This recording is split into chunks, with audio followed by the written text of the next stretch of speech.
Lady Gaga and Bradley Cooper. Congratulations on A Star Is Born. Thank you so Everybody's much. very excited about this movie. Good. Thank you. Come sing that song that I love.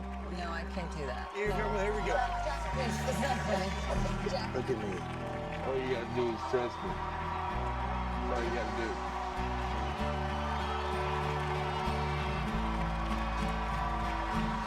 Bradley, I wanted to start with you and ask what you wanted to do for your first movie that you directed. You were kind of keen on doing a love story, and how did you arrive at this one?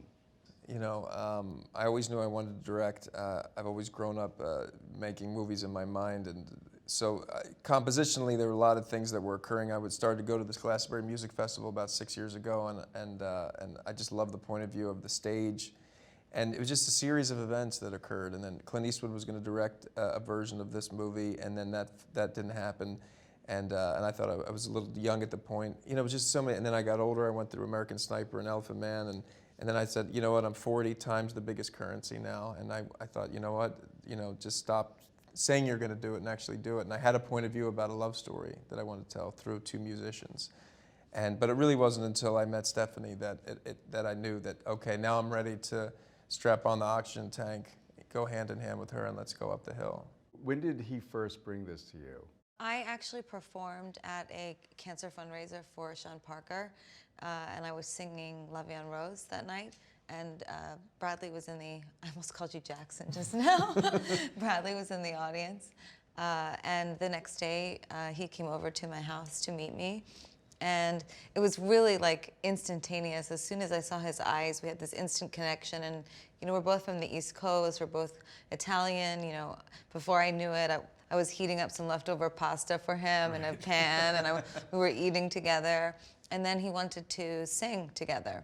So I printed out the song he wanted to sing, which is called Midnight Special. Mm-hmm. And I was nervous, of course. I had never sat down really with an actor of his caliber before ever.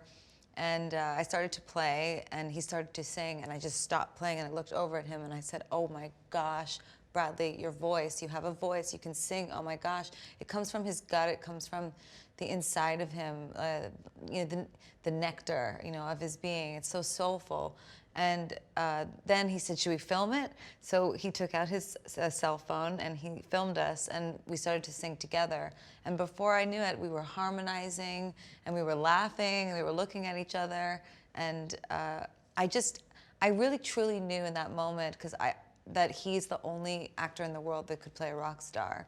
And I think it is a very, very difficult role to play if you don't do your homework and you don't understand the inner workings of the backstage area and the crew and in-ears and monitors and instruments, things like that. You're at a deficit. But he looked at everything. He wanted to know everything. And he was in the studio all the time with us when we were working on the soundtrack. He wrote music for himself for the soundtrack. I mean, I watched him be a musician, and it's just a testament to him as a consummate professional. Bradley, was there any nervous, I can't imagine walking into Lady Gaga's house and saying, let's sing together. Like, was there any nervous in singing the duets with one of the greatest singers in the world? Well, there should be, but the reason why there wasn't was because she was so present and kind and just disarmed me. And the greatest artists I've ever met in my life do that very same thing. You know, Clint Eastwood, you're around him for 2 seconds and all of a sudden you feel like he's a guy that lives down the block. Yeah. Same thing with Robert De Niro, same thing with Meryl Streep. There's just something about, I don't know if, when you've achieved that level of creativity and success in it, the confidence as a human being, I'm not sure what it is, but she made me feel so comfortable. And I knew going in that if we don't sing together, I'm just like an idiot, or there's no chemistry.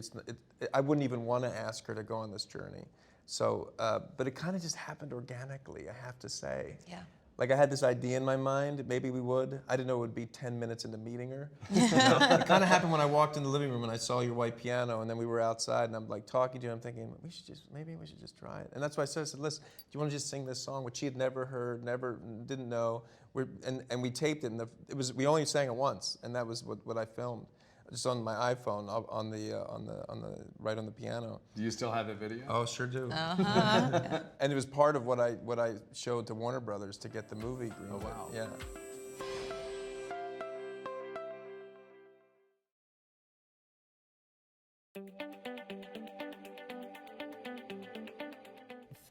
The audience for this will be interesting because a big part of the audience will know this story. You know, they've seen it. It's been made 3 times before with Judy Garland. After that, Barbra Streisand. Way before that with Janet Gaynor.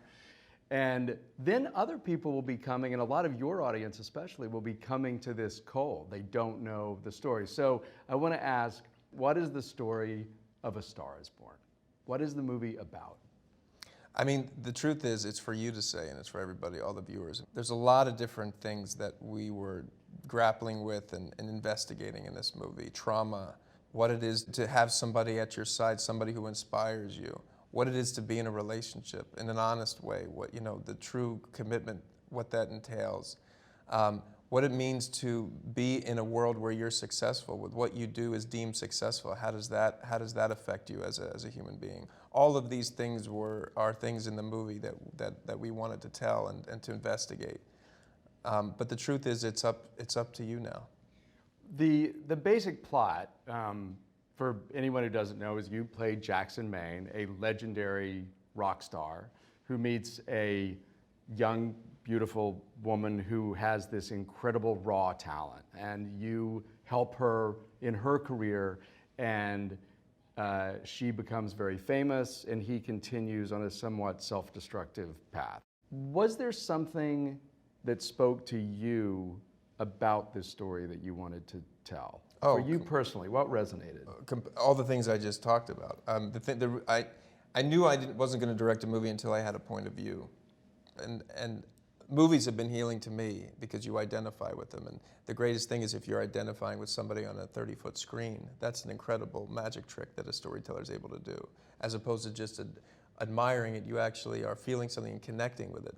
So I wanted to create these very cinematic characters, and music was a great platform for that. But tell their story in a way that you as the viewer can completely identify with constantly throughout the film. And then hopefully at the end, either be healed, question, investigate, grow. That's what I wanted to do with the film. And the structure of the property itself lent itself to that. Almost every single person has told me they liked the way I sounded, but that they didn't like the way I look. I think you're beautiful. But you know, it's funny you said that this young woman wants to be a singer. You know, that isn't really our movie. Our movie is a 31-year-old musician who hasn't made it. She's not an ingenue. And she's sort of relegated herself to singing someone else's song in a drag bar. A songwriter who's singing someone else's song when we meet her. And that's very different. And he is somebody who is very successful. His fame's not dwindling. He's just aging, as one does, like a prize fighter. Starting to get tinnitus, happens to so many musicians. But his fame's not dwindling. He could still tour and make millions of dollars for the rest of his life. So it's definitely a different story in that way. Lady Gaga, your character is Allie. Yes. Tell me what spoke to you about Allie. Why that character intrigued you? What intrigued me about Allie is that she is nothing like I was when I started. I mean, when I wanted to become a singer and decided that I was going to really hit the pavement and try to make it, I really believed in myself, and I was banging down every door that I could and dragging my piano around New York City trying to get gigs. And you know, even after my first single came out on a record label, I was playing 3 shows a night, you know, in different states every single day. This is not who she is at all. I don't sing my own songs. Why? I just don't feel comfortable. I was intrigued by her vulnerability. Mm-hmm. I was intrigued by the fact that this woman is given up on herself. She's depressed. She does not but believe in her beauty. She doesn't see herself as beautiful, and she's been, sort of jaded by her experience in the music industry, being told, over and over again that she's not good enough. And I think people will be surprised at your acting ability in this. In the same, like you are holding a movie in the most, as if you've done it a million times before, in the same way that Bradley, when you sing, it is a wow moment at first. And then both of you seem, when you're watching the movie, very comfortable doing these sort of new things for both of you. But how much nervousness was there going into it for both of you?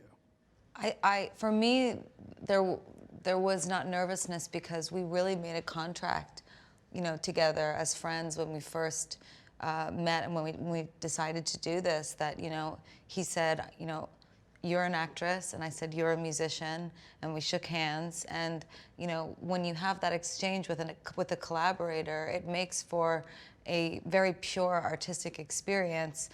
I've said this to him before, I've sang with a lot of different people, but sometimes you can be singing with someone and you feel like they're singing at you, or you're still just performing for the audience and they're not singing with you and telling the story. And I loved singing with him so much, and we did everything live. So, take after take, it was fresh and new, and I love his voice, and I loved the way our voices sounded together, and, we found love through music. The one thing I knew the talent, I knew the potential, but I also knew that it wouldn't really happen unless there was a tremendous commitment that was made. And the fact that it wasn't lost on me, she has a full life, a full career that has a lot of demands. And for her to take the time that she took to prepare and to commit to this project, it was a massive undertaking, and also a massive sacrifice in her whole other life. That, to me, as I said before, time is the biggest currency. The fact that she dedicated so much of her precious time to this project is the reason why it is what it is.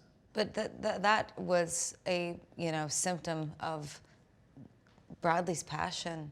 When you are working with someone who's better than you, you want to rise to the occasion. And I saw him giving it everything he had. Wanting to know everything about the music industry, wanting to know everything about the backstage, wanting to know everything about, being a musician. I was floored, and writing the script, and writing music, and directing, and acting. I saw and had such a privileged experience to watch him that I said to myself every day, you better bring it. And you better leave every last drop of blood on the floor of that scene.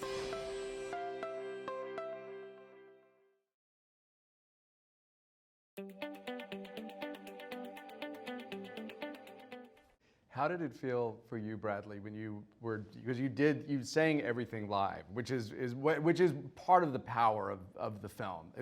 You're not seeing somebody lip sync songs up there. No, it's essential because the music itself is story. It's not as if we break and then we watch them sing together. And the songs that you wrote fit there's not very one lyric specifically into to the moment. Yeah.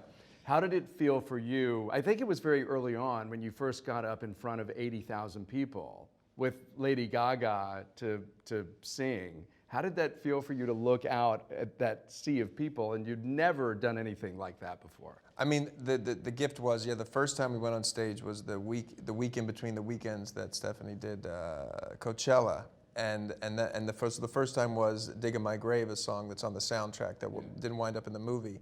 And that, I really sort of cut my teeth there, which was wonderful. That allowed me then because then we started to hop onto real stages, just stealing 8 or 4 minutes.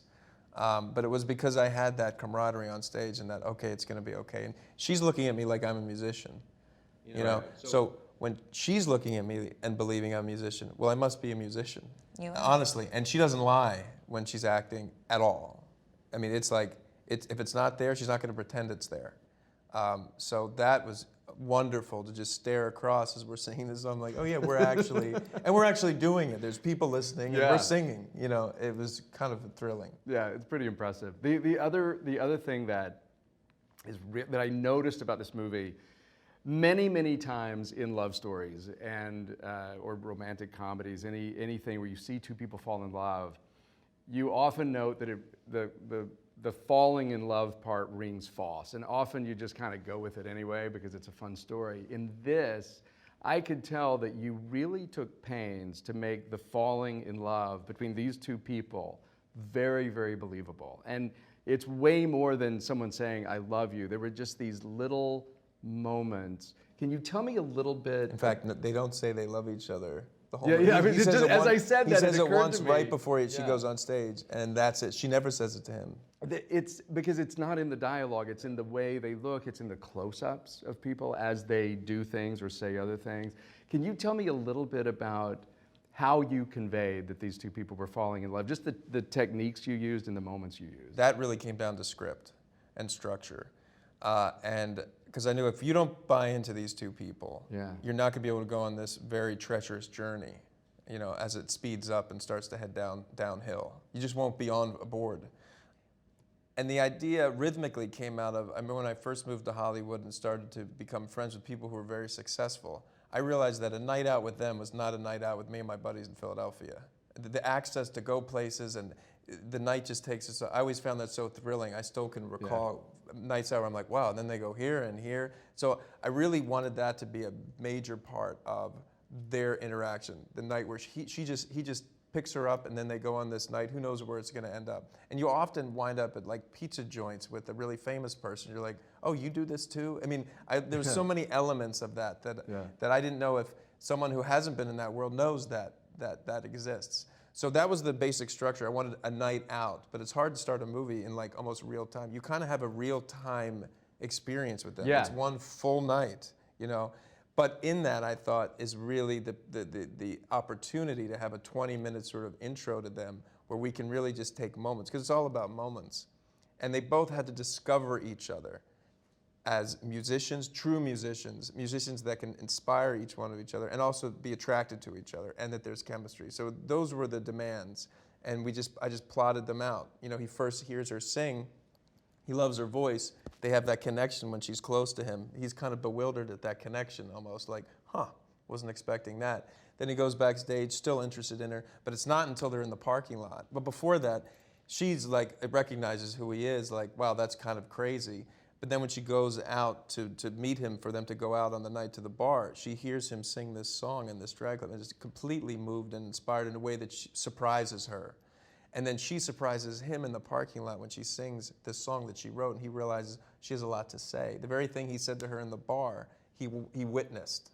So those were the sort of landmarks that I wanted to hit in that opening.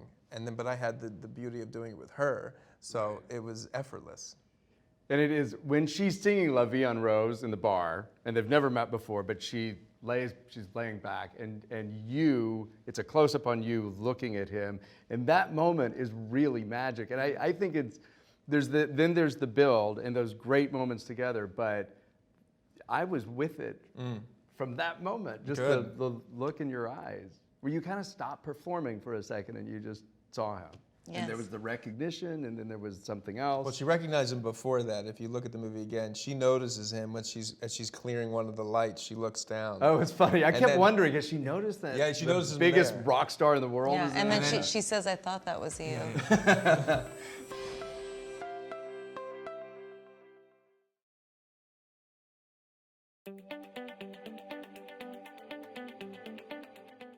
I can't wait to see the two of you answer these together.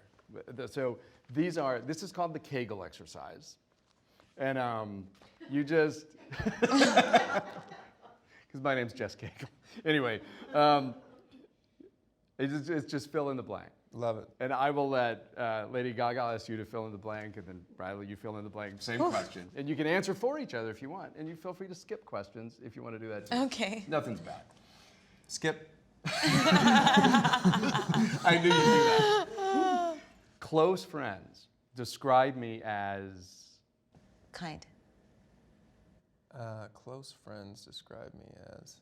I mean, that's a hard thing to answer. I don't know. That you'd have to ask them. only I know that I am. Doing my very best. I'm going to be very bad at this.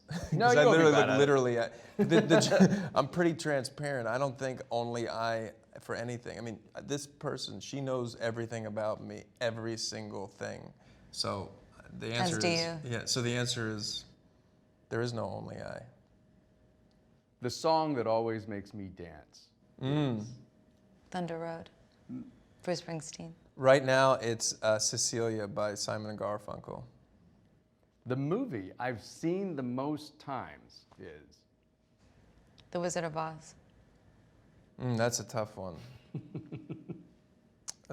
I can't. I don't know which one passes the other one, but I mean, Unforgiven I've seen 100 times. what's the other one? Oh man, Once Upon a Time in the West, Shampoo, Life Lessons. I've seen. I love movies. Yeah. This is easy. I start every day by doing. I like to take a moment for myself outside and to just look out into the world. Meditation. Last question. When we're done here, I would really like to Eat.